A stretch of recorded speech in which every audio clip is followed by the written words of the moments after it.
Toleran itu adalah orang-orang yang sombong. Sombong, dia merasa agamanya paling baik, diikuti dengan merasa caranya beragama dia paling benar. Pisau pakai belati, pakai gelas pun dipecahkan untuk tikam orang. Yang penting dia menunjukkan bahwa eksistensinya mereka ada. Ada dua kiblat juga, ada yang berkiblat ke Al-Qaeda, ada yang berkiblat ke ISIS. Nah, sudah menyusup, bahkan kemungkinan ada yang masuk ke PNS, TNI Polri, dan lain sebagainya. Nah, apa yang dilakukan pemerintah? Karena Densus ini kan masuk pemerintah juga. iya. Kan terorisme, radikalisme terorisme itu masih menjadi ancaman kedaulatan. Terorisme tidak selalu berlatar belakang agama ya. Kalau Anda baca di beberapa literatur, terorisme yang mafia obat-obatan, narkoba, narkotika, mafia banyak sekali jenis-jenis terorisme. Orang yang sakit mendengarkan azan Allahu Akbar, Allahu Akbar, hatinya merinding. Tapi begitu orang lagi sakit gigi, Allahu Akbar, lupa lagi, sudah fales, sudah keras. Orang, aduh, siapa yang ngajak? Saya dengar azan tadi, pikiran ini loh, kenapa enggak Bengkulu inisiasi buat muazin idol? Nah, itu dia. Ya juga ada.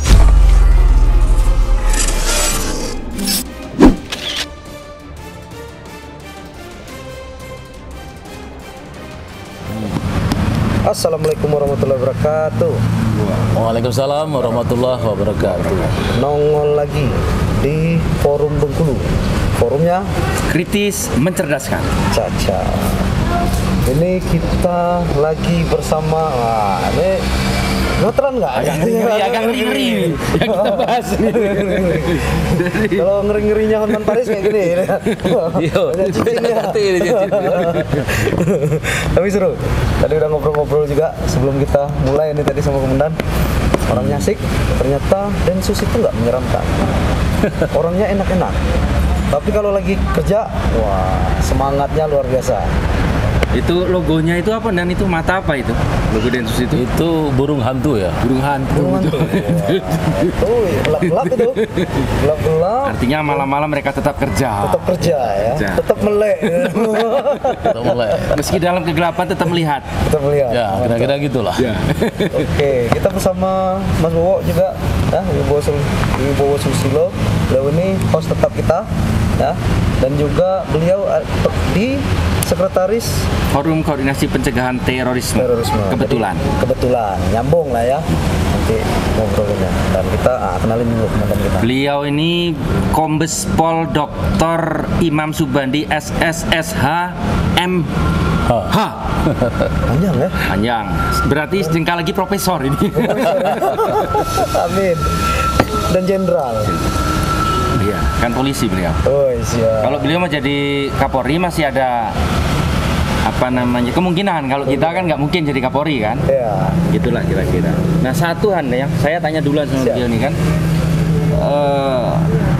kok bisa ini pribadi dulu Nan, pangkat kombes bisa gelar doktor itu gimana ceritanya sekilas Nan? Sampai bisa terdampar tanda kutip di Bengkulu ini. Ya, sekolah jelas ya. Sekolah. Jadi pekerjaan polisi itu kadang-kadang monoton ya. Maksudnya kadang-kadang monoton, apalagi waktu itu saya ditempatkan di pusat pelatihan ya. Pusat pelatihan Transnational Crime di GCLEC gitu, Jakarta Center for Law Enforcement Cooperation. Jadi pekerjaannya memang business as usual, walaupun kita ketemu dengan banyak orang dari berbagai kepolisian dari negara manapun gitu ya. Nah, rasanya kadang-kadang beban kerja itu terasa kurang. Jadi ya kenapa tidak kita upgrade dengan kita persibuk diri, karena merasa pekerjaan yang masih ada celah waktu nganggurnya itu kita gunakan untuk sekolah lagi, ngambil program doktor di sela-sela waktu senggang gitu kira-kira. Doktornya di mana Dan dulu? Di Universitas Diponegoro, Semarang. Keren. Coy. Itu masuk 10 besar kampus favorit. Apa yang beliau sampaikan tadi bikin saya minder ya. Kita banyak waktu luang, tapi kita nggak sempat sekolah lagi. Banyak rekreasi. Ya kan, pekerjaan polisi itu kan nggak selamanya selalu sibuk terus. Nggak, apalagi kalau biasanya tataran ya agak-agak komandan kan ada anak buah biasanya. Nah, anak-anak buah itu kan yang sebenarnya bekerja untuk kita. Nah, komandannya walaupun harus sibuk memikirkan anak buahnya, tapi kan juga masih punya sibuk secara fisik, dia tidak sesibuk anak buahnya lah kira-kira gitu. Pimpinan kan mikir kerjanya, mikir sama ini kan, perintah kan. Oke Dan. Jadi semenjak beliau ini lupa ngerani, beliau ini adalah kepala Satgas Wilayah Bengkulu, Densus 88 Anti Teror Polri. Jadi yang bertanggung jawab terhadap apa istilahnya, nantilah kita bahas, beliau akan menjelaskan apa itu tugas Densus khusus di Bengkulu dan secara nasional. Cuman Dan, saya pengen, mungkin masyarakat perlu tahu isu terorisme ini sejak kapan di Indonesia ini, sehingga sampai terbentuk Densus, sampai ada terbentuk Kasatgaswil. Berarti ini sudah menjadi ancaman yang luar biasa, sampai di daerah-daerah itu ada yang mengomandoi gitu.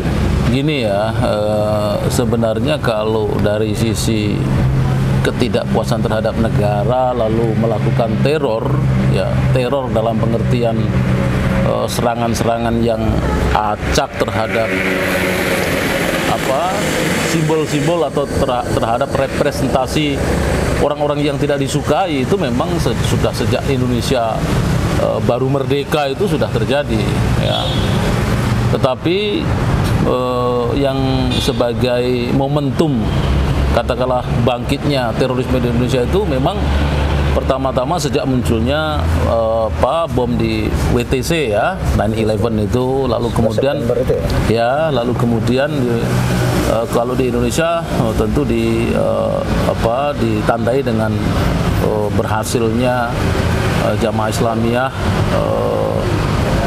melalui orang-orang yang sudah pulang dari Afghanistan itu yang melakukan serangan di Bali itu, yang terkenal dengan bom Bali. Ya, 2002 kalau tidak salah ya, kalau saya tidak salah. Lanjut ada bom Marriott. Ya, itu serangkaian bom lalu kemudian mengawali terjadinya serangkaian serangan-serangan yang bisa dikategorikan sebagai serangan teror itu.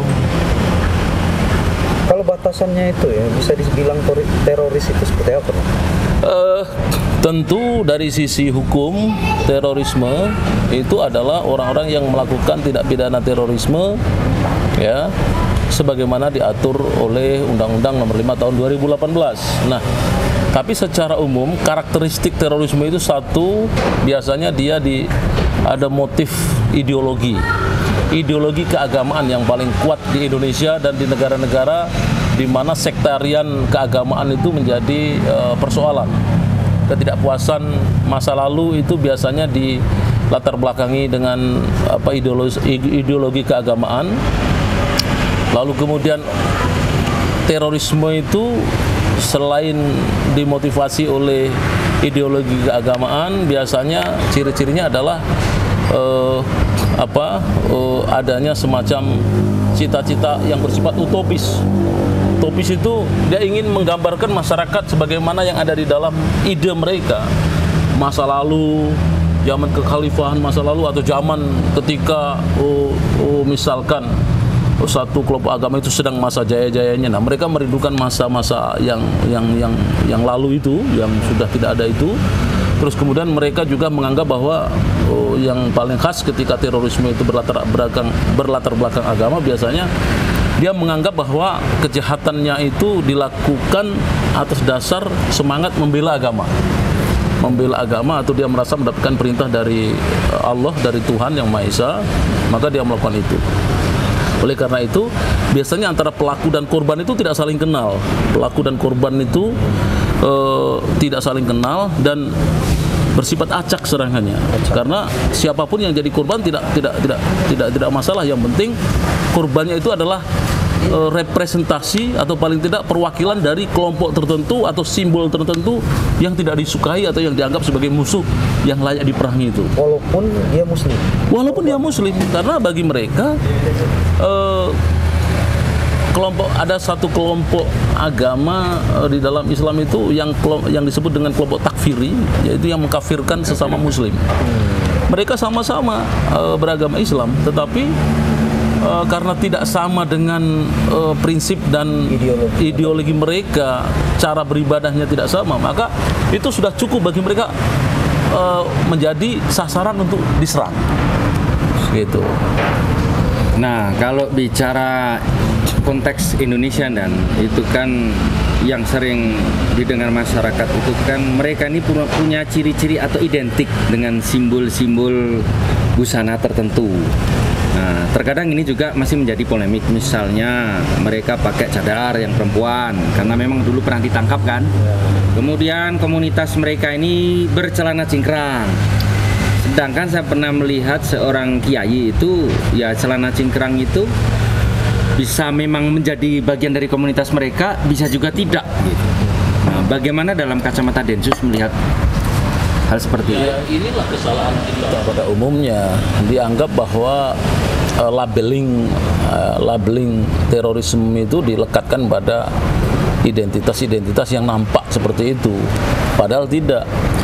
Jadi saya punya banyak teman yang istrinya pakai cadar, tetapi dia sangat moderat, dia sangat nasionalis ya.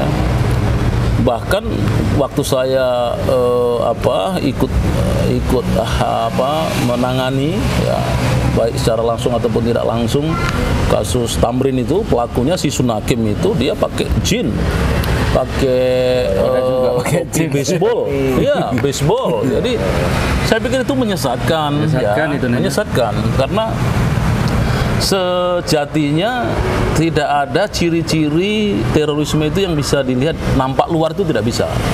Terorisme itu hanya bisa dipahami, bisa diurai dengan melakukan pendekatan intelijen.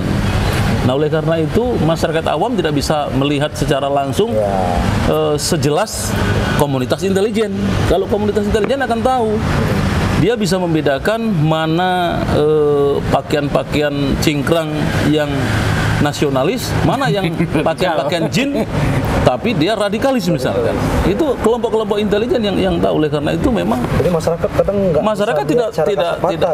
nggak bisa melihat secara kasat mata karena memang harus melalui penyelidikan intelijen ya. Dan itu bukan satu proses yang mudah atau dalam waktu yang singkat atau pendek saja bisa diidentifikasi, tidak. Tapi memerlukan waktu yang cukup lama. Jadi itu sangat menyesatkan kalau melihat terorisme itu dari ciri-ciri fisik yang nampak luar. Ya, jadi hipotesa itu terbantahkan. Ya, itu sudah terbantahkan. Ya. Itu tidak bisa dijadikan pedoman. Kenapa harus pakai simbol agama? Kadang orang bilang kalau pakai simbol agama gampang memprovokasi yang lain untuk marah. Nah, itu dia. Memang mungkin satu analisis sekilas yang bisa saya pahami, ada dua kemungkinan. Kemungkinan pertama adalah orang yang menggunakan jargon-jargon agama untuk melakukan tindak kejahatan itu, dia tidak memahami kalau yang dilakukan itu adalah kejahatan. Dia saking semangatnya. Jadi menurut saya adalah keterbatasan ilmu pengetahuan dan ilmu agamanya, sehingga dia tidak bisa membedakan mana sebenarnya yang perbuatan jahat, mana yang memang jihad, mana yang memang itu adalah ibadah, ya, mana yang sebenarnya itu bentuk marah-marah. Nah, karena kemampuan di dalam memahami agama, nalar agama itu terbatas, tapi semangat untuk membela agamanya tinggi, sangat tinggi, melebihi dari kemampuannya itu, akibatnya itu tadi. Terjadi sumbu pendek, sedikit tersinggung agamanya marah dia, sedikit ada diprovokasi langsung marah. Nah, itu yang pertama ya. Yang kedua, bisa saja orang dengan sengaja, dengan sadar, biasanya ideolog atau dalangnya yang sengaja menggunakan agama itu sebagai cangkang, sebagai pelindung dari niat jahat. Jadi dia pada dasarnya dia memang berniat jahat, tapi menggunakan agama sebagai pelindungnya. Jadi kalau seolah-olah, dia kenapa? Dia itu ustaz kok. Dia itu adalah ahli agama. Jadi seolah-olah kalau ahli agama itu lalu tidak pernah salah. Seolah-olah apa yang dikatakan oleh ahli agama itu selalu benar. Nah, ini biasanya yang terjadi seperti ini adalah ketika tokoh-tokoh politik yang sangat berpengaruh, lalu kemudian dia sudah mempunyai nama di dalam masyarakat, dianggap dan jadi panutan, lalu kemudian ketika dia melakukan hal-hal yang bersifat ketidaktulusan atau berupa suatu kejahatan, maka dia akan merasa dirinya aman-aman saja karena dia meyakini masyarakat akan mudah mempercayai dia sebagai melakukan syiar agama. Nah, jadi agama bisa digunakan sebagai alat untuk melindungi diri ketika seseorang itu melakukan kejahatan, atau bisa karena seseorang itu tidak paham tentang agamanya dengan benar sehingga ibadah yang dilakukannya itu adalah suatu bentuk kejahatan. Gitu. Seru nih Om, kayaknya nggak cukup durasi. Seru. Terus ini bicara politik nanya. Jadi setelah HTI yang diduga berafiliasi pada gerakan radikalisme di Indonesia itu dibubarkan, terus yang katanya juga mereka ini punya afiliasi politik gitu, ke partai politik tertentu gitu. Nah, menurut beberapa narasumber, terorisme itu aksinya sekarang sudah tidak lagi menggunakan komunitas dan label-label organisasi tertentu, tetapi mereka sudah menyusup, bahkan kemungkinan ada yang masuk ke PNS, TNI Polri, dan lain sebagainya. Nah, apa yang dilakukan pemerintah, karena Densus ini kan masuk pemerintah juga, dalam rangka mengatasi itu? Karena saya pikir kalau dulu jelas, oh itu musuh, itu maaf ngomong ya, HTI itu ini pahamnya radikal. Kalau sekarang HTI bubar, orangnya masih banyak, nyebar kemana-mana. Mungkin dia gabung di NU, mungkin dia anaknya masuk TNI dan lain sebagainya. Nah, berbagi informasi sedikit Dan, kira-kira apa kewaspadaan dari masyarakat yang perlu dilakukan? Ya dalam rangka membantu sharing informasi gitu. Ya, itu memang tidak dipungkiri, nggak bisa dipungkiri ya. Ciri khas dari terorisme itu ya secara umum bisa dibuat atau bisa diklasifikasikan ke dalam dua genre. Ada genre ya. Genre pertama yang slow but sure, yang pelan pasti. Contoh Al-Qaeda. Al-Qaeda ini dia bisa dengan sabar menunggu momen serangan yang dahsyat, tapi sabar dia. Ya, kalau di Indonesia ini ya biasanya orang-orang JI, contohnya bom Bali yang telah berhasil dilakukan oleh orang-orang JI itu, kelompok JI itu, dan itu berafiliasi dengan kelompok terorisme internasional Al-Qaeda. Nah, ini ada dua genre di dunia ini yang sangat fundamental. Yang pertama yang ciri genre Al-Qaeda, dia pelan, strategis, bisa takiyah itu berpura-pura dalam waktu yang lama, menyusup kemana-mana. Ya itu tadi yang Anda katakan bisa menyusup ke TNI Polri, bisa jadi TNI Polri, semua masyarakat kalau tidak hati-hati dan waspada, kalau tidak belajar agama dengan benar, maka dia tidak bisa membedakan mana ajaran agama yang sebenar-benarnya ajaran agama, mana ajaran agama yang sudah dipelintir, yang dimaksudkan untuk tujuan-tujuan tertentu jangka panjang, yang tujuannya adalah menghancurkan negara ini. Ya, hati-hati memang.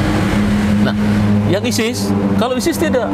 ISIS ini yang semua di Indonesia ini ada dua kiblat juga, ada yang berkiblat ke Al-Qaeda, ada yang berkiblat ke ISIS. Nah, yang ISIS ini ciri khasnya adalah mereka itu nggak sabaran. Pokoknya begitu ada kesempatan, pakai pisau, pakai belati, pakai gelas pun dipecahkan untuk tikam orang. Yang penting dia menunjukkan bahwa eksistensinya mereka ada. Nah, itu ciri-ciri ISIS. Dia brutal, tidak nunggu momen ya? Nggak nunggu momen, nggak mau pura-pura. Nah, karena memang asalnya ISIS ini juga awal-awalnya dulu adalah kelompok orang-orang yang tidak puas dengan pola pendekatan Al-Qaeda yang ada di Afghanistan, sehingga mereka memisahkan diri, lalu membentuk Al-Qaeda di Irak itulah, ya. Lalu kemudian muncul ISIS setelah bergabung dengan kelompok orang-orang tidak puas di Irak yang tersingkirkan karena partai Ba'ath hancur, lalu kemudian bergabung dengan di Suriah beberapa kelompok pemberontak Bashar al-Assad yang dikejar-kejar. Nah, mereka bertemu antara kelompok pemberontak Bashar al-Assad, ya, adalah Sunni mayoritas yang ditindas oleh Syiah minoritas di Suriah, ketemu dengan orang Sunni minoritas yang tadinya menguasai mayoritas Syiah di Irak, yang kemudian tumbang bersama Saddam Hussein, partai Ba'athnya. Lalu kemudian orang-orang yang merasa mendapatkan perlakuan tidak adil itu bertemu di tengah-tengah ini. Jadi antara pemberontak Suriah, beberapa orang Sunni yang dipecat ya, tentara polisi dipecat bersama dengan roboh tumbangnya Partai Baath itu, bergabunglah dari Al-Qaeda yang ada di Irak itu. Nah, itu orang-orang yang memang hebat-hebat semua itu. Ada intelijen, ada tentara, ada polisi. Maka terbentuklah ISIS yang munculnya sangat menghebohkan, sempat menghebohkan dunia internasional ya. Nah, kita tidak bisa memang pada 17 Agustus ini sebenarnya kita harus belajar dari sejarah, apa-apa sejarah Orde Lama, sejarah Orde Baru yang kira-kira baik untuk kita teruskan, harus kita teruskan. Kita tidak bisa setiap masa Orde pemerintahan baru lalu menumbangkan yang sudah ada, mengganti dengan yang baru-baru, lalu kemudian dianggap semua yang lalu itu jelek. Tidak bisa begitu. Yang kita gunakan itu harusnya kita meneruskan fundament yang sudah dibangun oleh para pendiri kita itu, yang sudah bagus bangunan itu, misalkan pilar-pilar kebangsaan kita, Pancasila, NKRI, Undang-Undang Dasar 45 yang sudah in place, yang tinggal kita benahi, kita perkuat dengan nilai-nilai kekinian kita itu, tanpa harus berpikir untuk sedikit-sedikit ada persoalan lalu kemudian wah ini kira-kira solusinya harus diganti ini dasar negara. Nggak bisa begitu. Kita harus bagaimana memainstreamkan nilai-nilai yang mulai luntur itu ke dalam kehidupan nyata sehari-hari kita. Misalkan saja nilai-nilai Pancasila ya, yang sudah lama hampir kita lupakan karena mungkin dianggap penataran P4 itu dulu bersifat formalitas saja, padahal menurut saya itu sangat penting sekali.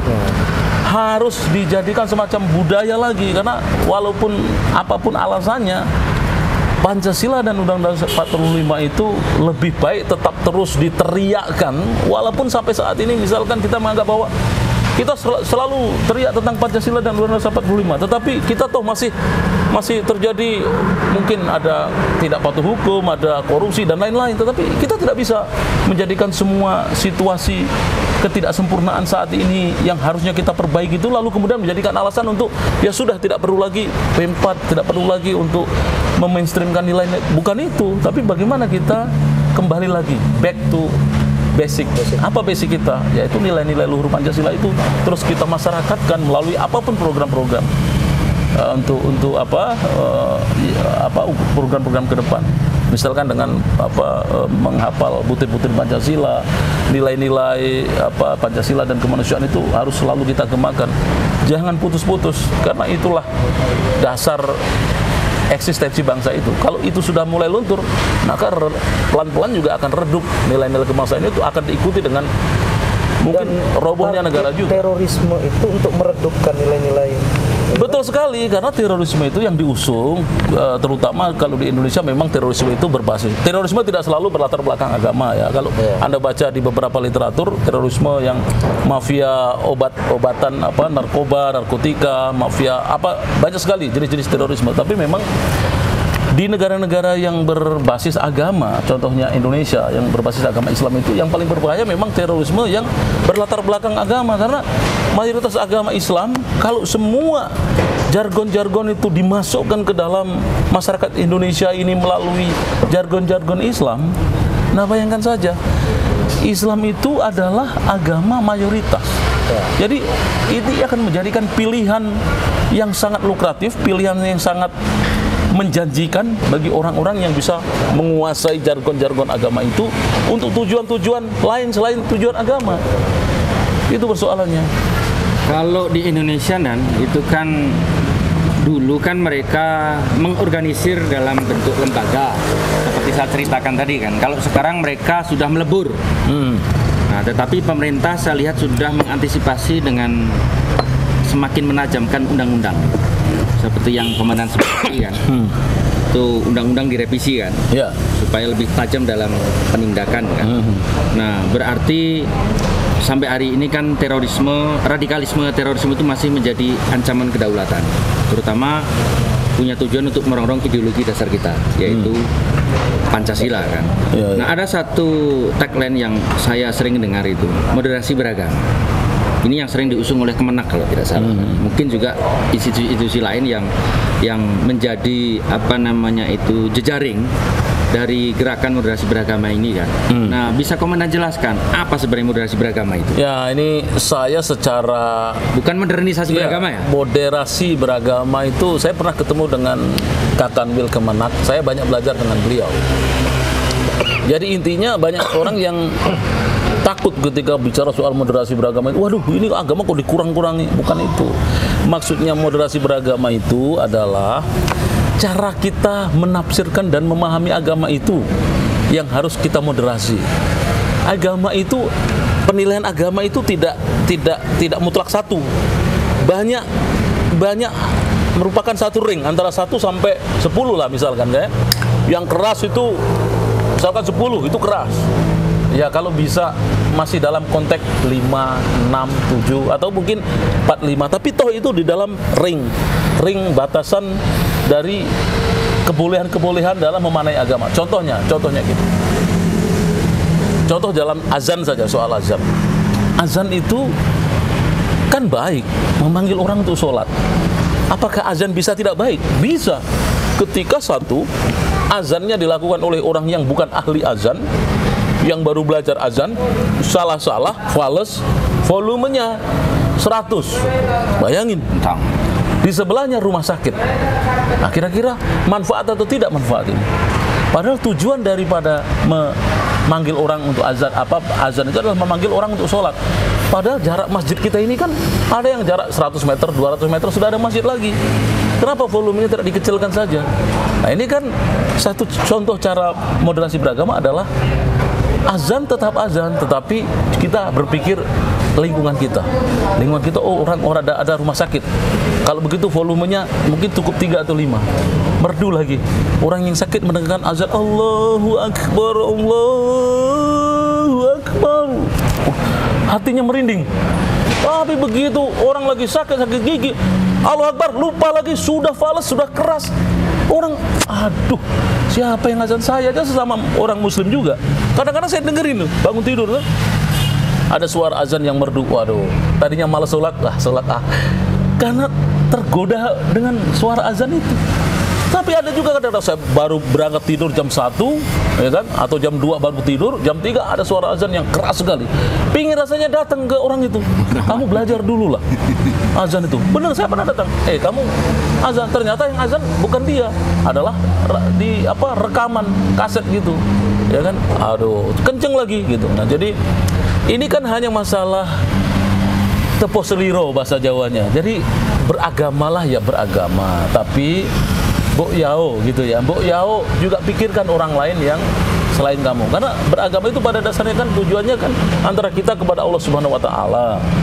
Ya, tidak ada beragama itu dengan cara yang mutlak-mutlakan. Karena agama itu benarnya mutlak. Benarnya mutlak agama itu. Tapi otak kita di dalam memahami agama itu tidak mutlak. Kita ini agama yang sebenarnya, tapi otak kita di dalam memahami agama itu belum tentu sama persis dengan ajaran agama yang hakiki, tidak. Oleh sebab itu makanya terjadi banyak imam-imam, ada Imam Maliki, Imam Hambali, Imam Syafi'i dan lain-lain. Itu artinya apa? Di dalam kita memahami agama itu ada khilafiyah, ada perbedaan pendapat. Contohnya NU saja dengan Muhammadiyah yang sama-sama organisasi besar. Menentukan puasa, menentukan Idul Adha kan nggak bisa sama. Tapi mereka kan, yang penting mereka kan melaksanakan Idul Adha. Hari kurban tanggal berapa jatuhnya, itu pun tidak sama. Tapi mereka yakin bahwa ada Idul Kurban. Sholat juga kan kita macam-macam. Ada Allahu Akbar, ada gini. Allahu Akbar, ada gini. Ada gini. Ada gini. Ada ke samping. Ya boleh-boleh saja. Tapi kalau sampai sholat Allah Akbar begini sambil nyikut temennya, itu yang nggak boleh. Kan gitu. Jadi sebenarnya ukurannya itu kan gampang. Agama itu dibuat gampang itu bukan berarti menggampangkan agama, tidak. Artinya sambil kita beragama, kita juga berpikir tentang teman kita sesama agama dan teman kita yang selain agama. Insya Allah kalau kita saling memikirkan gitu, kita akan terjadi semacam kehidupan yang harmonis kan. Kita berlomba dalam kebaikan. Kan Islam itu juga rahmatan lil alamin. Rahmat itu artinya apa sih? Keselamatan bagi orang banyak. Kalau kita beragama lalu kemudian tetangga-tetangga kita jadi takut dengan kita, yang salah bukan agamanya, yang salah pasti pemahaman dan nalar kita di dalam memahami agama. Saya dengar azan tadi, pikiran ini kenapa enggak Bengkulu inisiasi buat muazin idol? Nah, itu dia. Ya juga dah. Iya. Itu bagus sih. Ya. Biar kan seperti cerita komandan tadi, Iya. dekat rumah sakit kalau azannya itu merdu syahdu Merdu syahdu. dan itu menyehatkan. Menyehatkan. Itu mah harus dibiayai untuk memakmurkan masjid kan. Ngomong lah sama Kakak Nuil tuh. Nanti kita sampaikan. Diramekan gitu kan. Jadi kita setiap desa punya kader azan kan? Iya. Wah, itu luar biasa. Ada beberapa azan ribu desa dan itu kan. kalau bisa ya jangan sembarang orang azan ya. Maksudnya kalau mau belajar ya jangan di broadcast dulu pakai mic yang besar-besar ya. Kecil-kecil saja dulu lah. Nanti kalau sudah bagus baru. Dan harus ditentukan, jangan sembarang orang. Karena ini begitu sering mau. dipelintir soal azan ini masalahnya. Iya. Kan? Ya itu tadi makanya orang hanya datang orang keberatan tentang suara azan yang fales dianggap orang keberatan tentang azan. Kan beda nih. Beda kan? Gitu. Jadi masalah cadar sama cingkrang clear.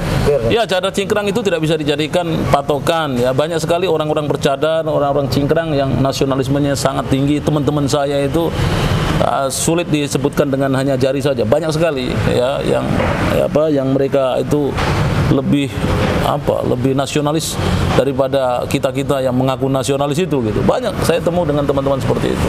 Nah sekarang karena ini forum Bengkulu, kita ngomongin Bengkulu dulu. Ya, betul. Oke. Kita ngomongin Bengkulu. Iya enggak? Pisang goreng sambil makan. Silakan. Ini bukan pajangan kan? Bukan, itu bukan plastik ini. Iya. Asli. Saya kan dulu baru makan. Ya, ya. Tadi kita selalu bicara terorisme. Padahal ada yang mengancam, salah satunya radikalisme. Ya. Ya kan? Itu seperti apa, Nah? Ya gini, tadi disinggung radikalisme ya. Saya tadi mungkin nggak tahu sudah saya singgung belum tentang. Jadi terorisme itu kan puncak ya. Di bawah terorisme itu ada namanya radikalisme. Di bawahnya lagi intoleransi. Ya. Jadi Tingkatannya ya. nggak bisa orang ujuk-ujuk orang untuk jadi radikal harus intoleran dulu. Ya. Orang tidak mungkin ujuk-ujuk orang intoleran belum tentu radikal memang. Orang radikal belum tentu jadi teroris. Tapi kalau sudah teroris, dia menjadi teroris, pasti orang itu adalah orang yang radikal. Orang yang radikal itu pasti orang yang tidak intoleran. Nah, intoleran itu orang yang tidak mau menghormati, tidak merasa senang kalau ada orang yang berbeda, terutama dalam beragama. Saya sih selalu mengatakan di beberapa tempat dan kesempatan, pusat dari semuanya itu adalah rasa sombong kita. Awal terjadinya terorisme itu adalah kesombongan. Jadi orang-orang intoleran itu adalah orang-orang yang sombong. Sombong, dia merasa agamanya paling baik, diikuti dengan merasa caranya beragama dia paling benar. Jadi dia merasa kita bangga agama kita paling benar itu nggak salah. Tapi kalau kita merasa diri kita paling benar, itu sombong namanya. Agama kita terbaik. Semua orang beragama harus bilang itu. Tapi kalau cara saya memahami agama, cara saya yang paling benar, itu namanya saya sombong. Saya kalau sudah menganggap paling benar, saya merasa timbul rasa sombong sehingga tidak perlu menghormati orang lain yang berbeda agama. Nah, itulah awal dari radikalisme itu. Karena saya merasa diri saya yang paling benar, saya punya perasaan untuk merubah semua orang itu seperti cara saya beribadah, seperti cara saya beragama. Nah, itu radikal itu begini. Orang yang ingin merubah semua orang dengan caranya sendiri, dengan cara harus seperti kelompoknya atau seperti dirinya. Kalau tidak, maka nggak mau. Pokoknya Indonesia ini harus seperti ini. Nah, itu udah radikal. Ya, saya pernah dengar ini sampai ada yang bilang kalau misal suamimu atau istrimu tidak ikut seperti paham mereka, tinggalkan. Memang ada. Ada itu? Ya, ada. Nah, nanti kalau sudah diikuti dengan keinginan untuk saya, kalau ada yang nyuruh bunuh orang atau tembakin orang yang tidak sama cara beragamanya dengan saya akan lakukan. Nah, itu sudah teroris, dia sudah punya pemikiran terorisme. Kalau dia sudah melakukan, ikut merencanakan, ikut mendukung, ada tiba-tiba ditembak, ada tentara di Afghanistan diledakkan oleh teroris, dia langsung di Facebooknya, alhamdulillah, dia sudah mendukung kekerasan itu. Dia sudah hampir-hampir antara radikal menuju ke teroris. Tapi kalau dia ikut-ikutan, wahai ini kita akan memerangi orang-orang, siapa yang mau datang untuk bergabung, kita negara Islam kita ini diserang oleh kafir-kafir, kita harus hadir. Mereka begitu keinginan untuk melakukan, berangkat ke luar negeri untuk bergabung misalkan, atau dia melakukan apapun melindungi atau menutupi rencana, misalkan harusnya dia melapor ke polisi kalau ada temannya yang diam-diam misalkan ingin berbuat suatu kekerasan yang berdasarkan keyakinan, tapi dia diam saja, itu dia sudah melakukan terorisme. Karena dia melakukan itu bisa saja bersifat pasif. Jadi crime by omission. Jadi tidak melakukan, tapi dia melakukan kejahatan. Karena tidak melakukan sesuatu lah, maka dia melakukan kejahatan. Jadi, seperti dia diam saja, tidak melaporkan kepada polisi dan lain-lain. Nah, ini kejadian-kejadian seperti itu, orang-orang yang sudah kesombongan tadi, kesombongan karena merasa benar, itu sombong, intoleran, tidak mau menghormati orang lain karena dianggap orang lain salah. Setelah merasa paling benar, dia ingin merubah semua orang itu dengan caranya. Nah, itu radikal. Dan dia ingin melakukan suatu kekerasan dengan cara apapun untuk menghancurkan orang-orang yang dianggap berbeda dengan caranya beribadah itu. Nah, dia sudah melakukan terorisme itu kalau dia sudah melakukan perbuatan. Nah, di Bengkulu ini kan ditanya bagaimana situasi Bengkulu ini. Bengkulu ini kan punya sejarah perjuangan yang dahsyat, yaitu ketika Bung Karno diasingkan ke sini, ya, bahkan bendera merah putih pun dijahit oleh putri, ya, Sri Kandinya Bengkulu. Nah, masyarakat Bengkulu ini sangat welcome terhadap orang-orang asing, apalagi orang-orang yang berbasis yang soleh, ya, ibadahnya betul. Karena Bung Karno dulu membongkar masjid, ya kan, maka disambut oleh masyarakat Bengkulu ini adalah masyarakat yang agamis, ya, agamis. Nah, orang-orang agamis ini kasihan sekali ketika didatangi oleh orang-orang yang punya maksud lain. Karena masyarakat yang lurus tadi, dia tidak selalu curiga kepada pendatang. Dia welcome saja, apalagi orang yang itu ada. Makanya akibatnya terjadinya banyak, ada beberapa mantan pelaku teroris ini kan pendatang, bukan orang asli Bengkulu, rata-rata pendatang. Kalau bukan anak Bengkulu, biasanya dia punya hubungan dengan pendatang atau orang yang baru datang dari luar.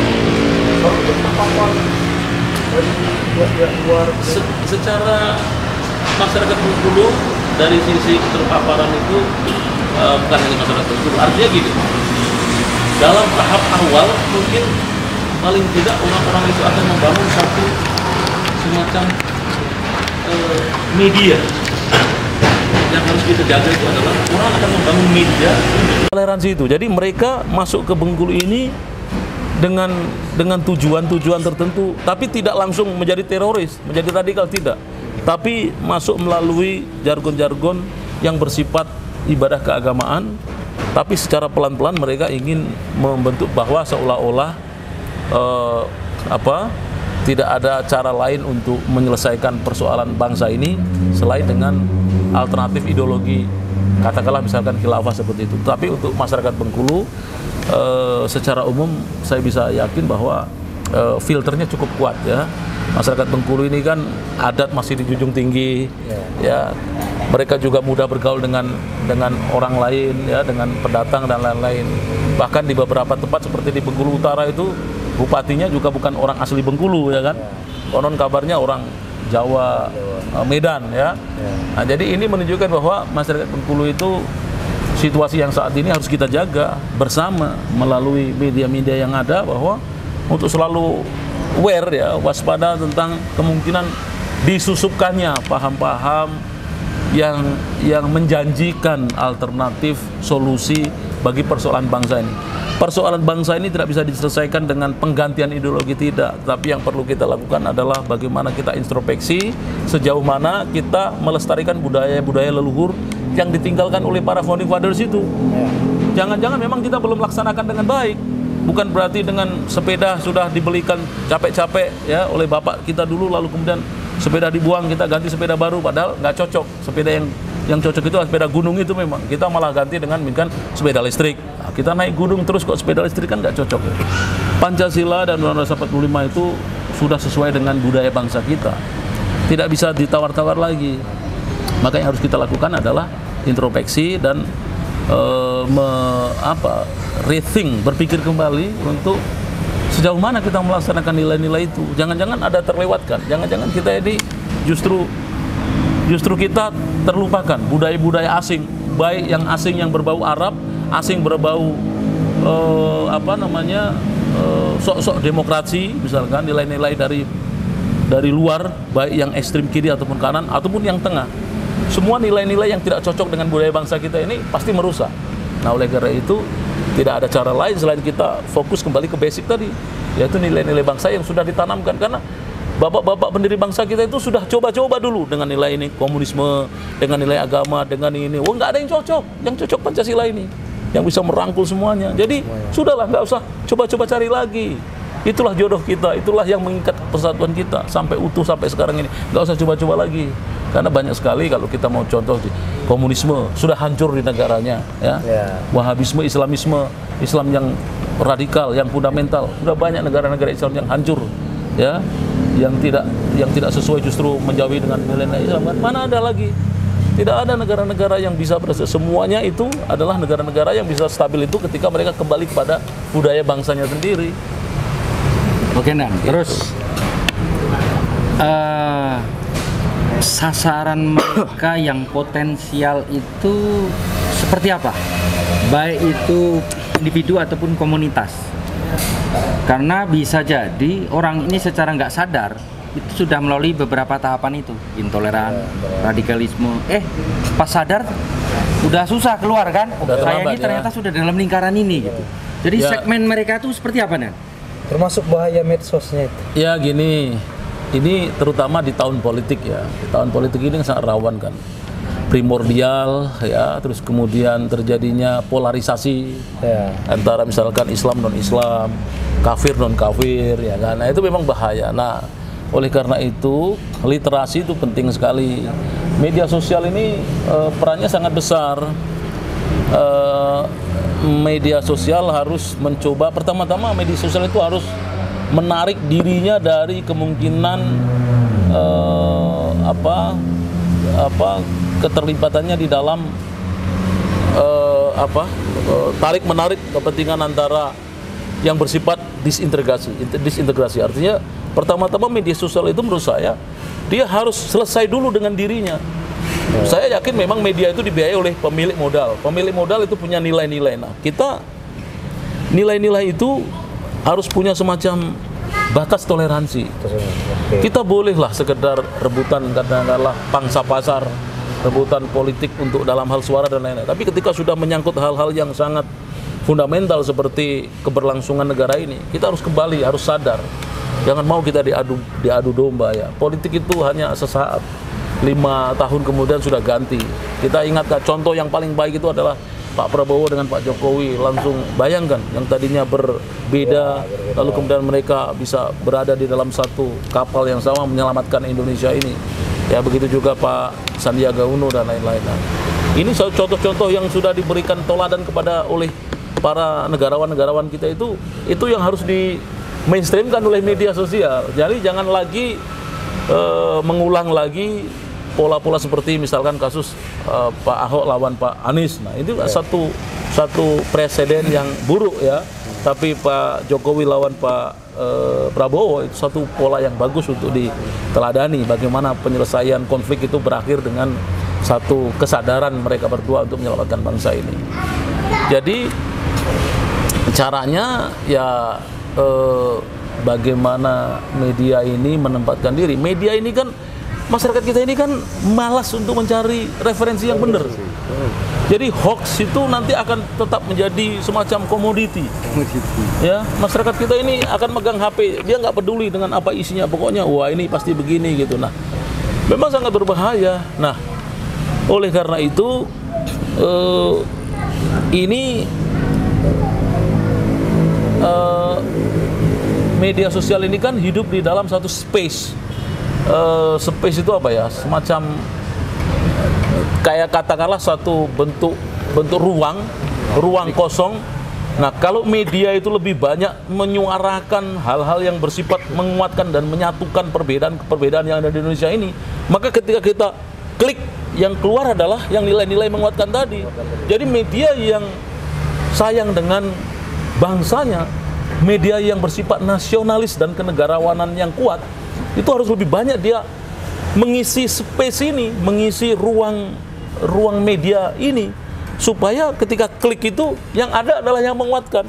Kalau mereka diam, yang mayoritas nasionalis ini diam, dikalahkan dengan orang-orang yang sektarian, orang-orang yang primordial, orang-orang yang terjadi semacam dikotomi antara Islam dan non-Islam, orang-orang yang sifatnya memecah belah. Itu yang lebih banyak suaranya di media sosial. Begitu klik isinya ya itu tadi, hoax semua. Jadi ini memang media ini, perang media ini masih tetap akan mewarnai ke depan menjelang 2024. Karena perbedaan. Kan mayoritas kita Islam. Nah, barang siapa yang bisa menguasai mayoritas Islam, dia akan menguasai percaturan politik kan. Nah, bagaimana caranya? Ya dia akan membungkus semua jargon politik itu menjadi jargon agama, yang padahal adalah kepentingan dan syahwat politik, maka seolah-olah itu adalah ibadah. Nah, itu orang akan berusaha seperti itu, dan mereka akan menggunakan media sosial untuk menyebarkannya. Itu. Ya. Tuh. Banyak tercerahkan di sini jadi.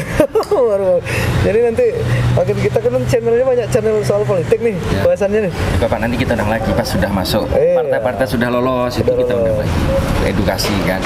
Izin, dan nanti kalau kami offset, tolong disemprit ya. Enggak apa-apa. Kita akan bicara kan, kita tidak berpihak pada politik tertentu. Kita bicara politik itu boleh, supaya masyarakat kita melek politik, bahwa politik itu hanya sesaat.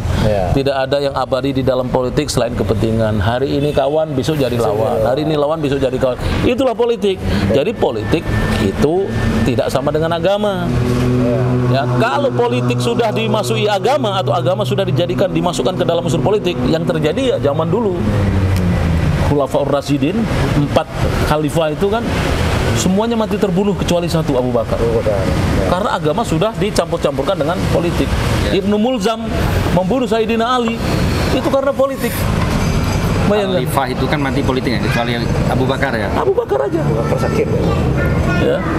Nah, itu sebagai contoh. Ada? Ya. Saya sudah cukupkan, agak berat tema kita ini. Ya enggak Ada berat. closing statement? Closing statement ya, titip lah, karena kita ini kan nggak bisa bekerja sendiri ya. Radikalisme, intoleransi, terorisme juga itu adalah masalah kita semua. Kita tidak bisa hanya bersandarkan kepada upaya-upaya pencegahan ya. Saya titipkan juga bahwa Densus 88 Bapak Martinus Hukum itu visi misinya adalah zero attack untuk 2000 sampai 2024 ini, zero attack. Kalau bisa tidak ada serangan teroris di Indonesia ini sampai 2024 nanti ya, menjelang pemilu itu. Nah, oleh karena itu peran media sangat besar. Tolong bantu sebarkan suara-suara perdamaian dan kerukunan itu seluas-luasnya. Anda yang menguasai jagat raya virtual ini itu punya peranan yang besar. Tergantung media mau ngajak berantem, orang akan berantem. Media akan mengajak orang saling mencintai, mereka akan dengan senang hati saling mencintai. Media ini sangat. Ferdi Sambo aja kalau nggak dikawal media. Ya, jadi itu sekali lagi saya titipkan, tolong bantu program-program Densus dalam menyuarakan perdamaian dan kedamaian, serta kekompakan kita semua anak-anak bangsa, apapun latar belakang suku, agama dan budayanya, di dalam membangun dan mengisi kemerdekaan kita yang ke-77 ini, supaya tidak ada tempat lagi, tidak ada ruang lagi bagi kebencian. Yang adalah cinta, yang ada adalah cinta kepada NKRI, sehingga apapun agama kita bisa beribadah dengan tenang. Ya, itu aja. Nangkap tuh lebih gampang. Tapi untuk memberi pemahaman, jangan sampai ketangkep, jangan sampai terpapar, jangan sampai, itu lebih nggak gampang. Iya, karena kan pikiran. Yang diserang orang itu pikiran. Terima kasih, Dan. Ya. Mudah-mudahan bisa ngobrol asik kayak gitu. Memang materinya berat, tapi dibahas sama orang yang ya, saya nggak nyangka ternyata Densus itu orangnya welcome, enak diajak ngobrol. Bukan cuma menindak saja, bisa berikan pemahaman juga. Ternyata kan luar biasa. Jumpa lagi nanti dengan bahasan lainnya di Forum Bengkulu. Forumnya kritis, mencerdaskan. Ya, misalnya. Assalamualaikum warahmatullahi wabarakatuh. Waalaikumsalam warahmatullahi wabarakatuh.